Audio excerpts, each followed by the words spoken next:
Guys, the fastest growing male grooming company just got even better. I'm talking about Backscape that just launched their 2.0 friction fit handle, bringing you the best back shaver on the market. Guys, back hair is not sexy at any age, and it's time you do something about it. Engineered for back shaving, the new 2.0 friction fit handle makes it easy to snap the Backscape razor in and out of the handle. Pop it in to experience an entirely independent back shave with an ergonomic handle that gets every hard to reach spot. Pop it out to touch up the rest of your body. The new titanium shave head makes for a smoother shave, protects your skin, and delivers a smooth finish. Listen to the bad guy and take back the power of grooming your back. Go to Backscape.com. Use the promo code Chael10 to get 10% off your first order of any of their kits on the website. Just click on the link below. Chito Vera. Interesting spot. I mean, you want to talk about a guy that did everything right. You want to talk about a true fighter, right? A true fighter isn't just somebody that goes out there and throws you down and kicks the crap out of you. It's not like that. Walks out, knocks you out. Oh, everybody's scared. Oohs and ahs, and nobody can beat up that guy. That's not a true fighter. That what I just described to you is called aggression. A fighter is the one that can have that done to them and keep coming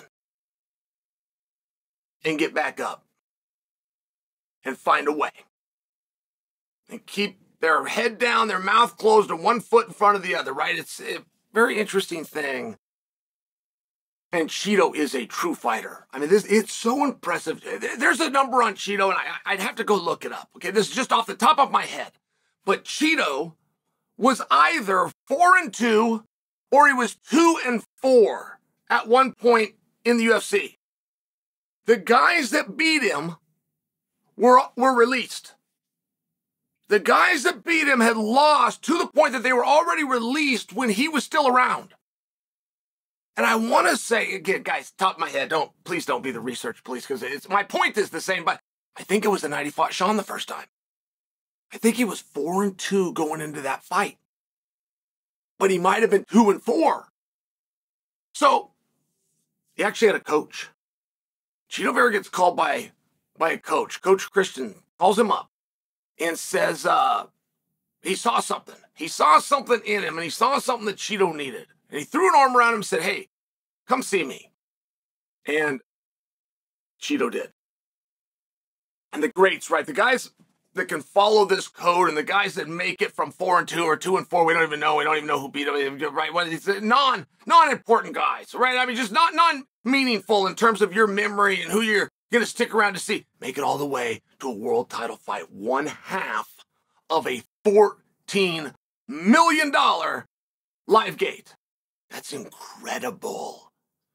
And I know Cheeto doesn't feel that way right now. That is an incredible feat.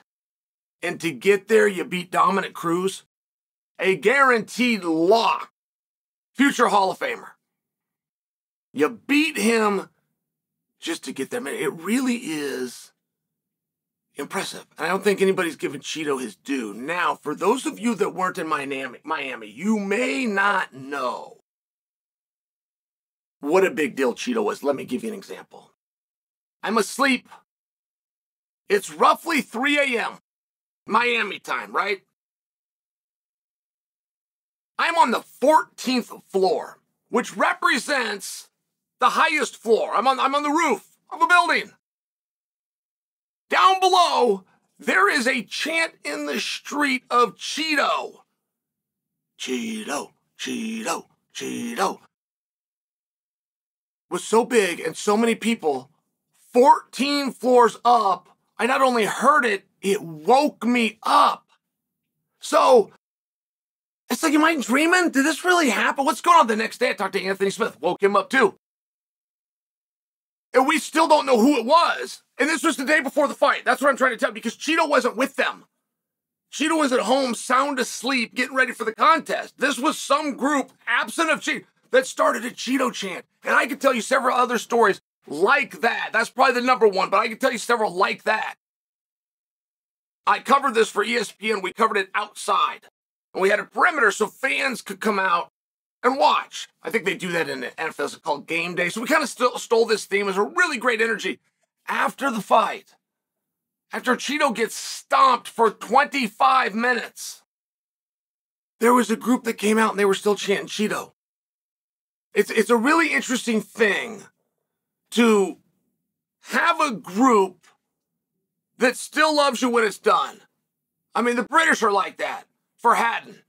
The Irish have been like that for McGregor at times, where when it's done and they lost, they are still chant with the same energy, get behind their guy. This is special, and I'm just sharing this with you so that you understand when we talk about a $14.1 million gate, and we talk about these guys split it, better bet your ass Cheeto gets a lot of credit, a lot of credit for millions of dollars. And Dana White knows that. I assure you that this didn't go unnoticed, but I don't know that it's something that Cheeto could be proud of and excited about today, but I wish that he could. And Cheeto is going through what's known as post-fight depression. And Dustin Poirier spoke about this. In fact, I got a phone call. I spoke with Ben Fowlkes yesterday. If you guys don't know Ben, you should know Ben. If you don't know Ben, look him up. This is a guy that you're going to want to follow. Very entertaining, always in the weeds, and he is not afraid. Like, if there's anything I would say about Ben Fowlkes behind his back, he's not afraid. There's a story. He'll tell the story the way that it happened, no matter what, or who's telling him not to. Anyway, Ben wanted to talk to me about something that Dustin had said because Dustin had spoke about post-fight depression. And it was almost a concept that Ben wasn't familiar with. And everybody goes through it. Now, you know, people love to say, oh, everybody this, everybody that, to represent something bad or something they weren't proud of, but it's something they just go, oh, everybody does. But it's not everybody. It's not actually everybody. Oh, everybody cheats. Well, no, not everybody cheats. I mean, just for example, everybody goes through post-fight depression. At least I've never heard of somebody not. Never. And all that means, guys, by the way, and this was Poirier that was speaking about it. Poirier won. He was the hero. There was one fighter that got invited on the desk live for ESPN to be interviewed by Brett Okamoto. One on the whole card. It was him. It was Dustin Poirier. I mean, this wasn't just a winner. This was unbelievable. I mean, it's looking right now like that's going to parlay him into a world title shot with Islam. I mean, I'm just sharing. Or, you want to know what I'd like to see?